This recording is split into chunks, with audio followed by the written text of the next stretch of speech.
실제 본론 구성 그 많은 것들 다 외울 필요가 없어요. 여러분들이 본론 구성을 크게 두 가지 경우만 일단 생각을 하시라는 거죠.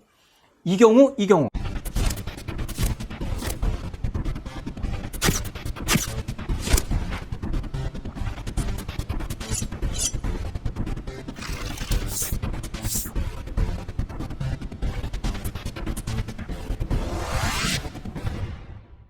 그러면 이제 본론 구성에 대해서 먼저 살펴보도록 하죠. 자, 일반적으로 우리가 쓸 수 있는 본론의 구성은 여러 가지가 있습니다. 자, 먼저 한번 어떤 것들이 있는지 한번 살펴보죠. 자, 뭐 여기 한 5가지 정도를 지금 제가 적어 놨는데요. 이게 일반적으로 어떤 책을 보거나 이럴 때 다 나오는 어떤 본론은 어떻게 그 논리적인 내용들이 그 주제에 대해서 어떻게 구성을 해 나가는가, 이 부분들을 정리해 놓은 겁니다. 자, 보시죠. 자기 주장을 논의하고 그 다음에 반론을 정리해주고 그 다음에 그걸 재반박하면서 내 논의를 더 심화시킨다. 이런 식으로 본론을 구성하거나 아니면 또 문제 자체를 분석하는 거죠. 그럼 뭐 현황을 따진다든지 이런 게 되겠죠. 그리고 원인 진단, 그 다음에 대안 제시. 따져보면 또 일리 있는 이야기죠. 일리 있는 구성이지 않습니까? 자, 그 다음에 어떤 논리를 제시하고 그것에 대한 구체적인 적용되는 사례, 그리고 나서 최종적으로 종합적으로 그것들을 마무리 짓는 거. 자, 여기서도 종합적으로 마무리 짓는 겁니다. 즉, 결론 자체가 본론에서 나오는 겁니다. 자, 그 다음에 문제의 원인을 제기하고 내 입장을 옹호하면서 상대 입장을 비판하는 거. 그리고 나서 예상 결과를 검토하는 식으로 들어간다. 이렇게 하는 거. 또 상대 입장을 논박하면서 시작을 하고 그 다음에 자기 입장을 옹호하면서 대안을 제시하는 방법. 자, 지금 제가 지난 시간에도 말씀드렸듯이 본론 자체가 대부분 3단 구성이 되어 있습니다. 즉 본론 자체, 그러니까 글 전체적으로도 서론, 본론, 결론 3단 구성이지만 이 본론 자체도 대부분의 경우에 3단 구성으로 되어 있는 경우가 가장 대표적입니다. 물론 여기 나온 것처럼 2단 구성도 할 수 있습니다. 그렇지만 가장 논리적으로 그것들을 설득력 있게 전개하는 방법으로는 흔히 3단 구성이 가장 많이 쓰인다, 이렇게 이야기할 수 있겠죠. 자, 지금 이렇게 한 5가지 정도를 말씀드리다 보니까 여러분들이 드는 생각이 들어보면 보고 있고 또 들어보면 일리가 있고 알겠는데 저걸 다 언제 외우고 사실 저거를 언제 어떤 것들을 적용해야 될지 이걸 솔직히 굉장히 어렵다라고 느끼시는 분들이 있어요. 맞습니다. 저도 이거 다 외우고 맨날 경우에다 따지라고 그러면 힘들 것 같아요.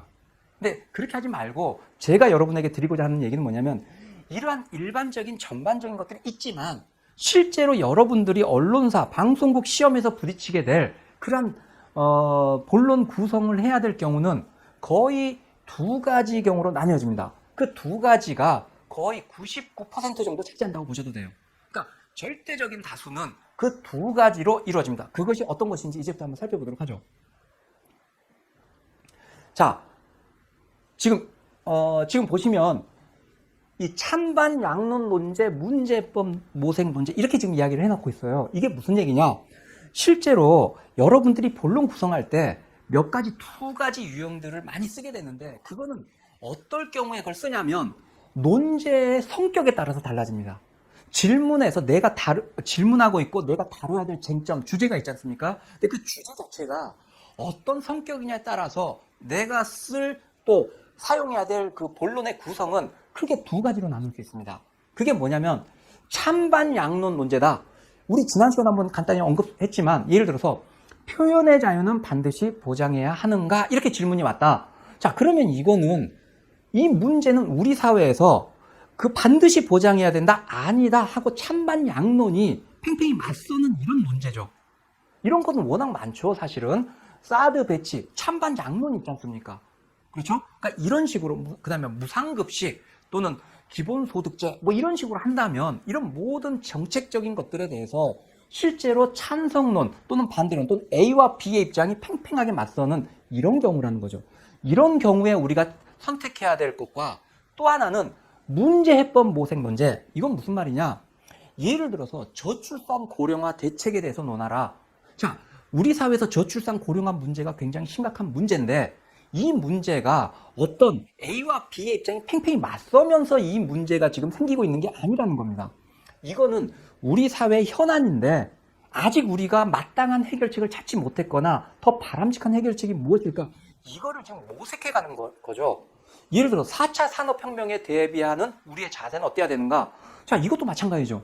이게 무슨 찬반 양론이 맞서거나 A와 B의 입장이 대비돼서 문제가 되는 게 아니라 이거는 우리가 이 문제를 정확히 이해하고 이것에 대해서 정확하게 어떻게 대안을 제시해 줘야 된다는 거죠. 그러니까 이러한 경우는 이 찬반 양론 논제와는 선명하게 대비되는 논제다. 이렇게 생각할 수 있습니다. 그리고 실제 언론사, 방송국의 시험에 나오는 논제들은 이거 아니면 이거 두 가지 중에 하나로 보통 분류될 수 있다. 이렇게 생각하시면 됩니다.